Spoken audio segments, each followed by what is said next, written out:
Salut à tous et bienvenue dans cette vidéo où je vais vous apprendre la base pour réaliser des beaux plans avec votre iPhone 15 Pro. On va parcourir les nouveautés, analyser les configurations à appliquer pour un rendu parfait, comparer les différences de codec entre le HEVC et le ProRes, et découvrir des accessoires bien utiles pour vous faciliter la vie. Cette année, la série 15 apporte deux nouveautés majeures qui vont changer radicalement votre façon de filmer avec votre iPhone et un téléphone en général. C'est une petite révolution qui transforme votre iPhone en caméra professionnelle.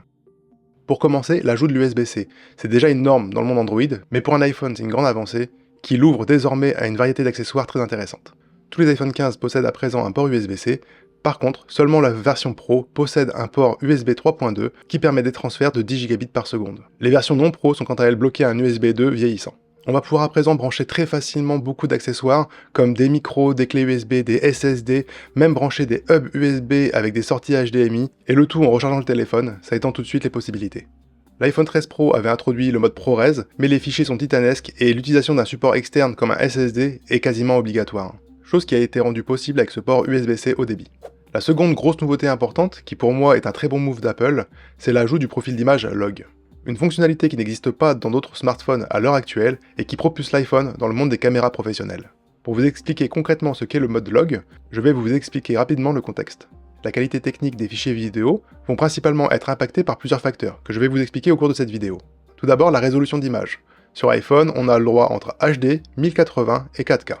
Le nombre d'images par seconde, 24 images par seconde, 30 images par seconde ou 60 images par seconde, la faculté à bien gérer les paramètres d'enregistrement et d'exposition, les ISO, l'ouverture et la vitesse d'obturation. Le choix du codec vidéo, qui est la méthode d'enregistrement de vos vidéos dans des fichiers. Sur iPhone, on a deux choix principaux, le H265, dit HEVC, ou le ProRes. Et pour terminer, le profil d'image utilisé. Le plus répandu est le Rec 709. C'est un profil d'image type utilisé par toute l'industrie qui donne aux vidéos une gamme de couleurs standard. Mais il existe d'autres profils d'image, comme le très utile profil log, qui est à présent disponible pour cet iPhone 15 Pro. Chaque choix va impacter le rendu de votre vidéo, et le choix du profil d'image est une composante importante.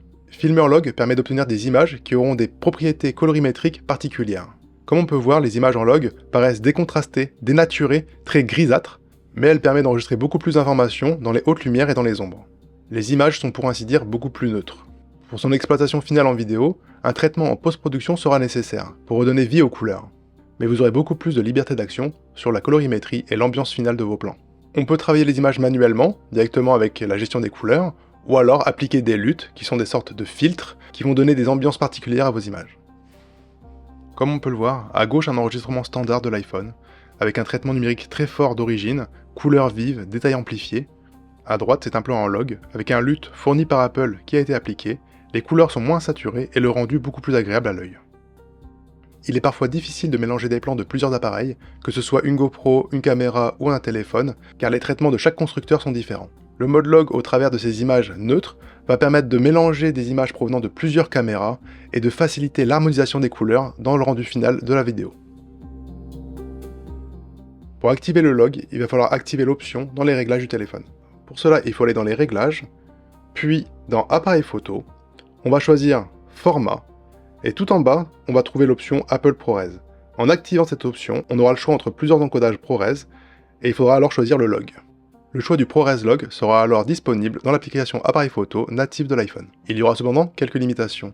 L'application native d'appareil photo propose uniquement de prendre du log avec le codec ProRes. Comme on le verra, une vidéo ProRes est extrêmement volumineuse. Cela vous imposera donc de filmer en 4K 30 images par seconde maximum, et vous obligera à brancher un stockage externe de haute vitesse si vous souhaitez filmer en 4K 60 images par seconde. Il est temps de vous présenter l'une des applications les plus puissantes pour filmer avec un iPhone, Blackmagic Cam, qui en plus d'être une référence sur le marché, est gratuite. Blackmagic Cam, c'est tout ce que vous avez besoin pour maîtriser vos prises de vue.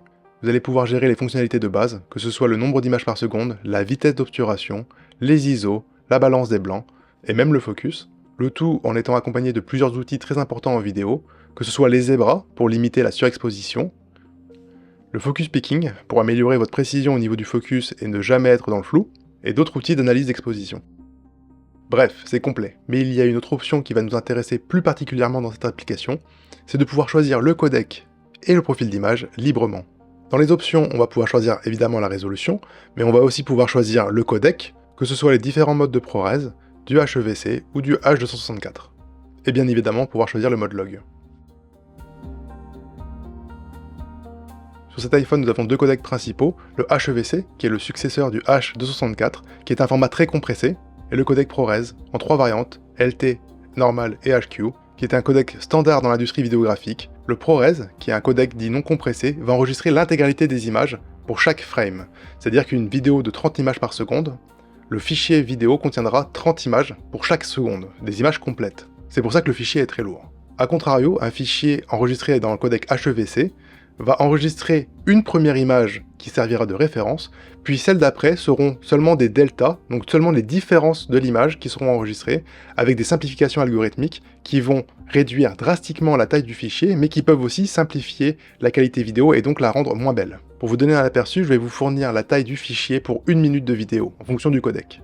Donc pour 1 minute de vidéo en ProRes, en 4K 30 images par seconde, on avoisine les 5 à 6 Go. Le plus gros reste le ProRes HQ, en 4K 60 images par seconde, avec plus de 12 Go la minute. En face, on va retrouver le HEVC, qui lui, en 4K 60 images par seconde, ne va pas dépasser les 500 mégas la minute. Et même atteindre le 330 mégas la minute en 30 images par seconde. Et quand on sait qu'un iPhone a souvent 128 ou 256 Go de stockage, on comprend tout de suite mieux pourquoi l'utilisation d'un support externe de stockage est nécessaire pour du ProRes. Un iPhone seul ne permettra de filmer que quelques minutes. Blackmagic Cam nous permet donc d'enregistrer en codec HEVC, le tout avec le profil log, ce qui peut nous éviter bien des problèmes de stockage. Au final, y a-t-il réellement une différence entre le HEVC et le ProRes? Est-ce que cette différence de poids a un réel impact sur la qualité et en vaut vraiment la peine? Voici quelques exemples de vidéos où d'un côté on a du HEVC et de l'autre côté du ProRes.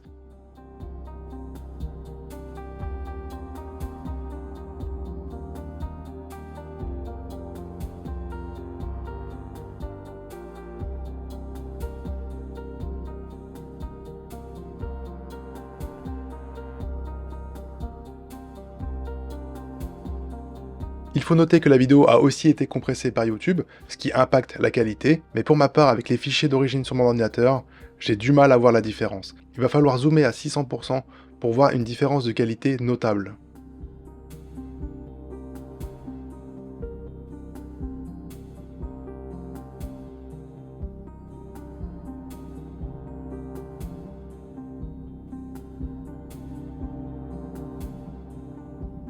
Après mes différents tests, le ProRes est meilleur, et heureusement, en particulier quand il s'agit de plans en mouvement ou de plans avec des très forts zooms. Mais dans un objectif de réaliser des vidéos sur YouTube, le gain est pour moi non pertinent. Pour mon usage principal qui est de faire des vidéos en voyage, je trouve que le HEVC répond parfaitement à ce que je veux, car même avec un SSD de 2 Tera collé au téléphone, c'est vraiment pas pratique de manipuler tous ces fichiers. Par contre, pour un tournage de courte durée en studio ou à la maison, et où la qualité ultime est nécessaire, le ProRes peut être un bon choix. Tout ceci étant dit, j'ai fait un test des 3 capteurs de l'iPhone. On va retrouver le grand angle, nommé x0.5, le capteur 24 mm, le x1, et le téléobjectif, x3. Et après plusieurs tests, ma conclusion est la suivante. L'iPhone reste un téléphone, et les capteurs sont extrêmement petits. Il va donc vous falloir beaucoup de lumière pour pouvoir en sortir des belles images. Le grand angle est toujours d'une qualité assez médiocre. En vidéo, il va vous falloir beaucoup de lumière ou alors être en plein jour en extérieur pour vraiment profiter de la qualité de ce capteur. Malgré tout, l'objectif principal reste le grand vainqueur. C'est celui qui permet de proposer la meilleure qualité d'image. Et j'étais agréablement surpris du téléobjectif x3 qui se place en termes de qualité entre le grand angle et l'objectif principal 24 mm. Le mode vidéo d'action est pas incroyable, je m'attendais à mieux. Il utilise le capteur grand angle qui va cropper pour pouvoir avoir une image de à peu près 24 mm stabilisée, et cela requiert donc énormément de lumière.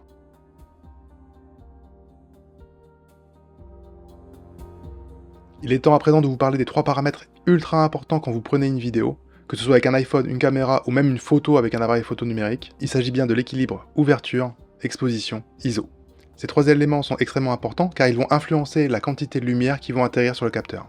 Pour commencer, l'ouverture de l'objectif. C'est un élément technique de l'objectif en lui-même qui va définir la quantité de lumière qui rentre au capteur. Cet élément peut être variable ou fixe. Plus cette valeur est petite, plus il y a de lumière qui rentre, plus elle est grande, moins il y a de lumière qui rentre. Sur un iPhone, la question ne se pose pas, l'ouverture est fixe sur les objectifs, on ne peut pas influencer ce paramètre. Le deuxième paramètre est le temps d'exposition. Cela va influencer le temps sur lequel le capteur va capter la lumière.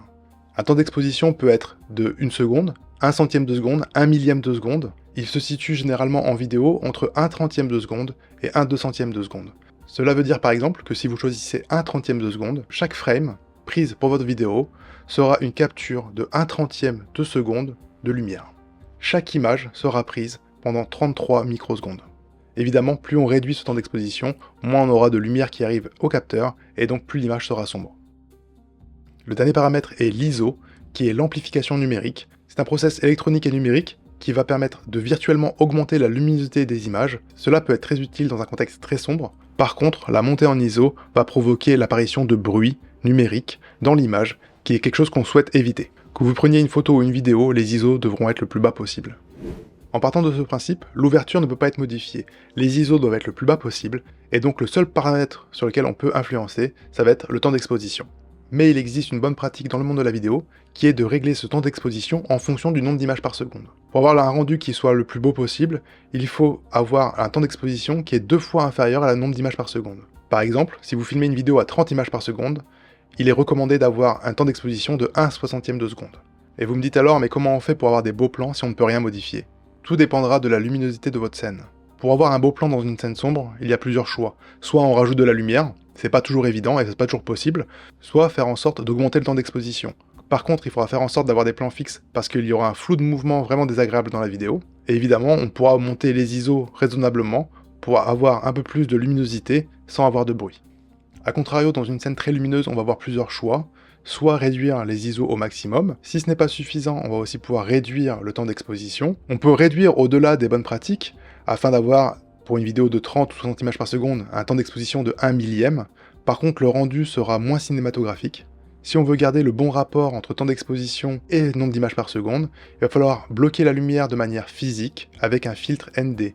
Les filtres ND sont des filtres Neutral Density qui vont permettre de réduire la quantité de lumière qui arrive au niveau du capteur.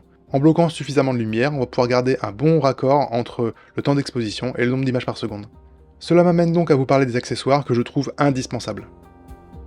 Pour commencer avec le plus important, je vais vous parler de la cage Neewer, qui est ni plus ni moins qu'une grosse coque en métal pour votre iPhone. Cette cage possède beaucoup de trous filetés tout autour en taille standard, qui vont vous permettre d'accrocher des accessoires ou fixer le téléphone à un trépied. La cage est fournie avec 2 accessoires supplémentaires, une plaque permettant de brancher des petits objectifs, ainsi qu'une autre plaque permettant de fixer des filtres de 67 mm.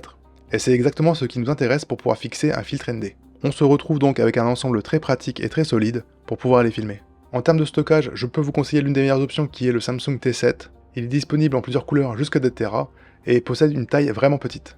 Par exemple, sur le mien, j'ai installé un cercle aimanté MagSafe pour le maintenir contre le téléphone.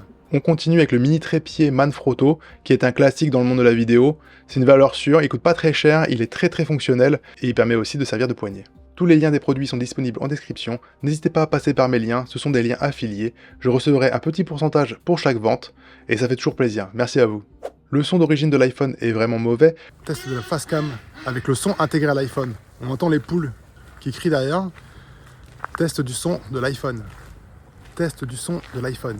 L'utilisation d'un micro va être obligatoire si vous souhaitez capter du son, des gens qui parlent ou une ambiance. Donc voici 2 micros de ma sélection. Tout d'abord le micro Rode VideoMic Go 2 que je trouve extrêmement qualitatif. Le son est très bon, j'utilise dans toutes mes vidéos. Cette vidéo là est faite d'ailleurs avec ce micro. Il fonctionne très bien en USB-C sur l'iPhone, comme vous pouvez le voir dans cette vidéo. Test du son, cette fois-ci avec le micro Rode. On entend toujours les poules derrière. Test du son, cette fois-ci avec le micro Rode VideoMic Go 2. Et on termine cette sélection d'accessoires avec un deuxième micro, qui est un micro sans fil, c'est le Holyland Lark M1, qui en plus d'être discret au niveau de l'appareil, vous permet d'enregistrer le son de 2 personnes à distance. C'est parfait pour une interview, c'est parfait pour un setup très léger. Je vous laisse avec un exemple de son que l'on peut avoir avec ce micro. J'utilise actuellement le Holyland Lark M1, qui est un petit micro sans fil, qui est branché en USB sur l'iPhone. Et c'est une solution intermédiaire qui est quand même plus compacte que le micro Rode, et qui est beaucoup mieux que normalement le son interne de l'iPhone. Donc voilà, on a parcouru la base qui va vous permettre de créer des beaux plans, que ce soit en termes d'exposition, de choix de codec, profil d'image, ou d'accessoires qui peuvent vous être utiles. J'espère que j'ai pu vous apprendre des choses. N'hésitez pas à mettre un petit commentaire pour poser vos questions s'il y en a. Je serai ravi d'y répondre. Pour conclure, je trouve que cette nouvelle gamme d'iPhone 15 Pro est une grosse avancée dans le monde de la vidéo professionnelle avec un téléphone. Avec des bonnes conditions lumineuses, on peut avoir des résultats impressionnants. Pour donner une idée du potentiel, il faut savoir que la dernière présentation d'Apple a été réalisée avec un iPhone 15 Pro. Il faut pas oublier que derrière il y a une team de 50 personnes et 250 000 € de matériel, mais le capteur est qu'un capteur d'iPhone et l'image est superbe. Je vous laisse sur quelques plans aléatoires que j'ai réalisés en log pour voir un peu le rendu final. Merci d'avoir suivi la vidéo, on se retrouve très bientôt sur Friendshoot. Salut!